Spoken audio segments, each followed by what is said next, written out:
Welcome everyone to the Side Draft Podcast. This week we went Truck Series racing from Talladega Superspeedway. And of course, Talladega, you always see the big one. I'm here with some guy named Steve. Hello. We had a lot of fun on Twitter this week. We picked Jordan Anderson to win the race. He had a great strong run, finished in the top 10, and we had a lot of fun interacting with the fans for picking him. Yeah, it was really interesting to see everybody's comments and likes and retweets. So it was a lot of fun. A lot of enthusiasm by Jordan Anderson fans, so we thank you all for the amazing weekend we had in the Twitter world. Yeah, thanks for Jordan Anderson even liked it. Yeah, he even retweeted, so that was pretty cool. So thank you, Jordan. But to get to the review of the race, David Gilliland wins the pole, and he is the father of Todd Gilliland, trying to show the puppy how it's done. He was in a pedigree, I believe it was, paint scheme. So one was dog, one was puppy. So yeah, that was pretty cool. This is a cutoff race, and Gallagher would be the outside pole. So great to see Spencer Gallagher back in the Truck Series. And so stage one, Spencer Gallagher would take the lead, and for a little while he would just cruise on, single file. Then Enfinger would get up there and take the lead, and then Johnny Sauter would get up there and take the lead, and then Myatt Snyder would take the lead. So a lot of passing going on. Here you go. No, I'm going to get the lead. No, you go get the lead. Okay. And then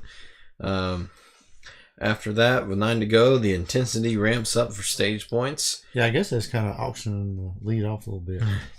20, 25, 30. So, yeah, Fr8 Auctions sponsored this race. We had an awesome invocation command. Yeah, start the engine. So that's pretty awesome. I think it's probably one of the best ones there was. Yeah, it's not an invocation. It'd been crazy if you had a prayer like that.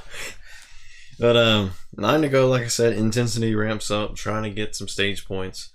As you know, 10th at a regular track would be far away from first, but a track like Talladega, 10th could be just right behind first place. So a lot of great battles there. Johnny Sauter would grab the lead. Justin Haley would battle Stuart Friesen for second. John Hunter Nemechek gives as Michael Waltrip called it, a bump to Grant Enfinger and for the lead. Pushes Enfinger up there to first. We had Stuart Friesen. He fell out of line. I guess he got too loose trying to push Myatt Snyder there. And then Austin Hill and Spencer Gallagher with pit 3 to go. So we're seeing some pit strategy at tracks like Talladega and Daytona. So that's pretty interesting. Yes, it's pretty interesting to see. They come in a couple laps before it closes, and then it's that way when it cycles through, they come out in the lead. So maybe some strategy going on there to see how it worked out. And then Grant Enfinger would win stage 1. He would be undefeated so far since Las Vegas. Yeah, the points battle is real tight too. With Ben Rhodes and Stuart Friesen and Brett Moffitt is all battling, trying to stay ahead of each other. So it's really interesting to see how all that folded out. Ben Rhodes got blocked into the pits. He couldn't get out of the pits too well. He just had like a weird entry into his pit box there. Yeah, I think he come in a little crooked, and he had to back up, and that took a lot of time. Lost some spots. So. Matt Crafton would have to take no tires, wins the race off pit road. Cool strategy there, because tires don't really eat up too much at tracks like Talladega. So that's a pretty interesting strategy, just trying to stay up front. Used to be up front would be terrible. Don't go up front. But now you have to fight for stage points. So you got to do what you have to do to stay up front. Then Brett Moffitt would have to go to the rear for uncontrolled tire. And it seemed like the ones back in the back battling for that last spot in in the playoffs really having some trouble here, and maybe it's the nerves or maybe it's just the competition stepping up. Then David Gilliland, 1 lap penalty for pitting outside of the pit box. Rut row. And now he's looking to be the lucky dog. He wasn't so lucky, but now he's the lucky dog. Spencer Gallagher and Austin Hill would stay out, some teammates. Gallagher would take the lead. Single file early on. Austin Hill challenges Gallagher for the lead. Actually, no, are they not teammates? I'm not too sure about that. I know they're both Chevys, but I believe so. Somewhere around there. I don't know if it's like affiliated or not, but yeah, I believe it is GMS. I think so. Yeah. Just want to make sure before people's like, come on, you idiots. But yeah, we would have Austin Hill. He would be challenging Spencer Gallagher for the lead, side by side. It's not just one line dominating. We had like 2 good lines there side by side, so that's pretty cool to see. It was almost a crash with Legase and Austin Hill, and Scott Legase would be to the lead, and Spencer Gallagher would take the lead. So we're auctioning again. There's also it's good to see Jennifer Jo Cobb up there in the top. Actually, she almost top 5, top 6? Almost, yeah. She was giving it a good run there. Yeah, it was really good to see that team pulling off a strong run at Talladega. Yeah, it would have been cool to see Jennifer Jo getting a win. That'd have been awesome. Then Todd Gilliland, we talked about his dad for a little bit there. He would challenge for the lead, trying to show off in front of his dad. Then Timothy Peters, Enfinger, and Gallagher would all pit. And then during all that was under commercial, I believe. We had damage with the 12 of Thorson, and he would hit Moffitt, and that would be major damage for Brett Moffitt. Some implications to his playoff hopes in stage 2. Yeah, I believe he got a little nudge from Justin Haley, and he sent him down into Brett Moffitt. Gallagher would have an uncontrolled tire, so he would have to start from the back on the next restart. And Todd Gilliland would win stage 2, so my pick is doing pretty well so far in this race.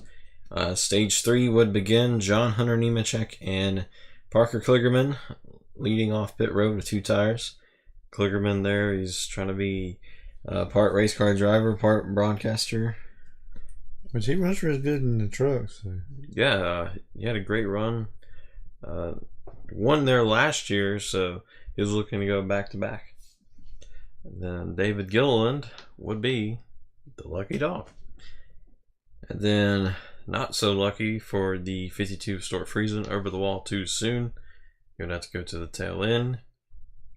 And as we're talking about everybody having all these issues on pit road, no luck for the playoff guys. Johnny Sauter would clinch a spot in the playoffs, so he's feeling pretty good right there. He can be as aggressive as he wants. They can have a wreck if they want. It's fine. I'm in.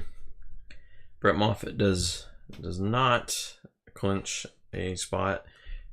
He is on the verge of getting eliminated now, and he'll have to hope for a couple crashes to get on the lead lap and hopefully fix that truck up and get up there. Jordan Anderson would be over the wall too soon, unfortunately, so he'll have to climb his way back up. And like I said, Brett Moffitt would be a lap down, so he was trying to get his lap back there. Yeah, I believe he had a tire going down or something. Yeah, some sort of issue with the tire. Enfinger would lead with Timothy Peters on his outside for the restart, and then we would have a little bit of contact with Enfinger and Peters, and that was almost a disaster. Yeah. The 12 of Thorson would spin, which would give Brett Moffitt his lap back. 52 of Friesen, hood up on pit road. It's like, what's happening? What's going on here? Yeah. No one knew what was going on, and it had to be like some sort of electrical issues. Yeah, I believe that's something about the fuel or something. It just started bogging out. And Matt Crafton would lead the field to green. I believe he got just cleared of Infinger there for the lead when that caution happened. So all of a sudden, Crafton is leading. So Crafton will get to see how his truck handles up front. Friesen would be off pace. Still having some electrical issues. Couldn't really get it fixed. And then Todd Gilliland would go to the lead. And then auctioning off to Johnny Sauter for the lead. And then we would have a huge crash later on, which had Crafton, Rhodes, Kligerman, Justin Fontaine, Johnny Sauter, Gallagher, Bo Lamassus, John Hunter Nemechek, Chris Fontaine, and Justin Haley. So we finally saw the big one after a fairly calm day at Talladega. Yeah, I believe Justin Fontaine was, second, third spot? And it was like Justin Haley's going to go in below him, and Fontaine just barely got clipped in the back, and then chaos. And that would not be a good sign for Rhodes. It put Crafton in a scary situation. He would be on the verge of being eliminated. But with Ben Rhodes having all the issues, he was fairly safe. And Short Friesen also having some engine issues. He wasn't really too much of a, in a situation, but it came close. Yeah, and a really hard hit for Parker Kligerman. Looked like he didn't have any brakes at all. His come from the top and slammed all the way down to the bottom of the track and slammed to the inside wall. I was like, wow. And then I believe he got out of the truck a little bit too soon, but he got out there like he was really shooken up. Yeah. And Jennifer Joe, or actually, Grant Infinger would be penalized for removing equipment. He had the gas can still intact when he left, and that's something we saw earlier at Canadian Tire. And it's just something that I think that pit crew's going to have to clean up before they go into the next round of the playoffs. He's just trying to pick up more fuel mileage. Yeah, and we can't make it all the way. Just bring it the whole can. I need some extra. So Jennifer Joe would be inside, while Todd Gilliland would be on the outside. And then after that all cycled out on the restart, we'd have father and son leading. David Gilliland would find his way back up to second place, right behind his son, Todd. So we had a nice father-son moment there. And Austin Hill would be penalized for advancing his position underneath the yellow line, which is still kind of... That's kind of tough call. I mean, I don't know if Jennifer Joe ran him down to the line or pushed him below the line. He could have lifted a little bit. I mean, blocking always comes in play at always plate races, and you never know if somebody's just trying to hold their line or block or what. But he ended up going under the yellow line and advanced his position.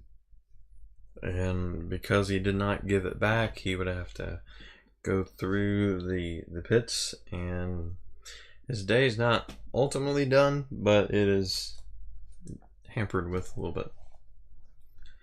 Infinger would find his way to the lead. It's like we were just talking about the guy having to start from the back. That's how strong his truck was. He just cruised right on up there. And Johnny Sauter, we saw like that truck, the hood was all the way up here while the driver was all the way down here. I mean, the whole side of that truck was just a disaster. He would go to the garage fairly soon after that. Then Brett Moffitt had a flat tire and he would have to pit.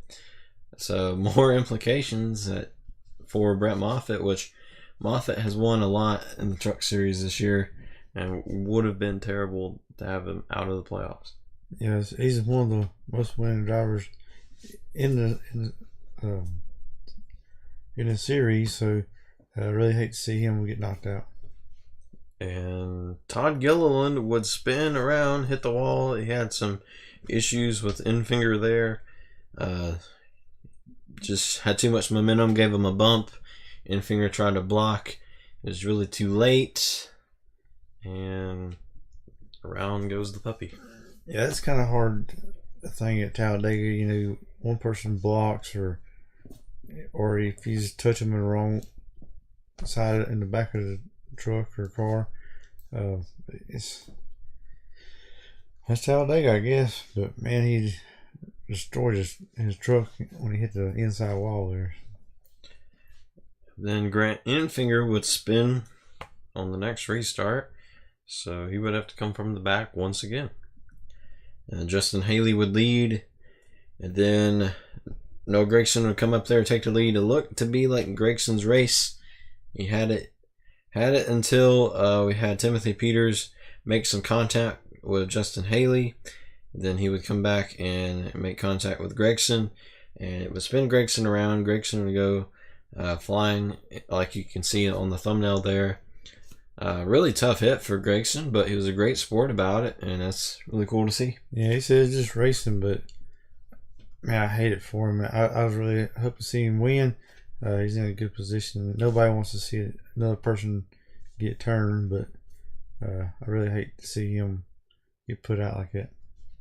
Yeah, and he was signing some parts of his truck, giving it away to the fans. Is just really happy about the fan interaction there. Yeah, wish I was there to get some. So Noah, if there's still any of that truck left, we still have a lot of space on our wall to put some sheet metal there. If you have any, just contact us on Twitter. We need to spice up our wall a little bit. We'll meet you at Chick-fil-A. Chick-fil-A, Mooresville, Tuesday at 8 p.m. or whatever. Meet us there. Yeah. And with that, Timothy Peters, he had a tough year or so in the Truck Series. Finally got a ride with GMS, and he is back at Talladega, wins the race. I believe it's his 11th Truck Series win. And really cool to see him back in victory lane. Yeah, it's been a while. Ben Rhodes and Stuart Friesen, though, are eliminated from the playoffs. Their dreams of winning the championship for this year, at least, is over. So, Ben Rhodes, who won at Kentucky, and Friesen, who has been so close to winning these things, he just hasn't got the deal done yet. So, those two trucks, the road to Miami has been closed. But there's some more good racing coming up next, so they can at least maybe pull off and win before the end of the season. So the next time we'll see the trucks is at Martinsville. We have a week off from them from Kansas, which I believe if they would race Kansas, it would have been a great race. Yeah. But it sounds like it's been so long since we watched the so we gotta wait again. Come on, guys. Yeah, I wish they would space them out to where they're a little bit closer together. I mean, having one week off is a lot better than having 3, though. So can't really complain, but just love truck racing. Yeah, I really love the Truck Series and like watching them race, and really enjoy the trucks. So with that, we go to Martinsville short track racing. Last time we was here, we saw John Hunter Nemechek. He held off a KBM truck to get the win. I believe it was Kyle Benjamin that he held off. So if John Hunter is racing that weekend, should see him up there contending for the win as always. But who do you think will take home the Martinsville clock? I won't go with a KBM truck. He has some bad luck here at Talladega. I'm going with Noah Gragson. I'm going to go with Johnny Sauter. I believe it takes a lot of experience to win a race like Martinsville. It's like Talladega, but it's very small. It's like a very shrunken down Talladega because, one wreck at Martinsville could cause a lot of trucks damaged, and I think it's going to be an exciting race, but I think Johnny Sauter will get the win. So tomorrow, the Cup Series will be racing here at Talladega, and Kurt Busch will start from the lead, so it should be interesting. Should see some more playoff implications. So join us for the Cup Series review, and we'll be talking about... I guess we need to talk about where our picks finished. Oh yeah, that's right. Jordan Anderson, his pick finished, I believe, in 7th or 8th. I saw like 2 different things, but we'll go 7th. Yeah, I believe it was the 7th position. It was a good run for him. I mean, he's always good to these restrictor plates, and it seems like he hangs out in the back until the big one goes, and he races his way to the front. So, really like pulling for that team. You know, he's doing a good job in the Truck Series, and just like seeing him run the truck. And my pick, Todd Gilliland, led some laps. Did really great there, and unfortunately he got caught up in that spin, so it's still a win. He's still got a puppy, so it's a win. I believe he finished in like 26, somewhere in the 20s. Yeah. So yeah, also this week in Twitter, a couple fans made a comment about trying to get Jordan Anderson on here, and that'd be awesome if he was. So Jordan, we have like a live stream every Wednesday. If you want to come on, talk about your career and what it's like to own a truck team, that'd be really cool. Come interview or hang out. So That'd be pretty awesome. This is our open invitation. So all you Twitter people out there, just keep plugging us. Keep tweeting Jordan or anyone. You know, we'd love to have our first driver on our podcast. Driver, fan, crew member, whoever. If you're a fan, we'd love to have you. And also, if you're the guy from Fr8 Auctions that did the command there, love to have you too. That was pretty cool. Yeah, it's pretty awesome. So join us for tomorrow's Cup Series review. We'll see you next time, and thank you all for watching.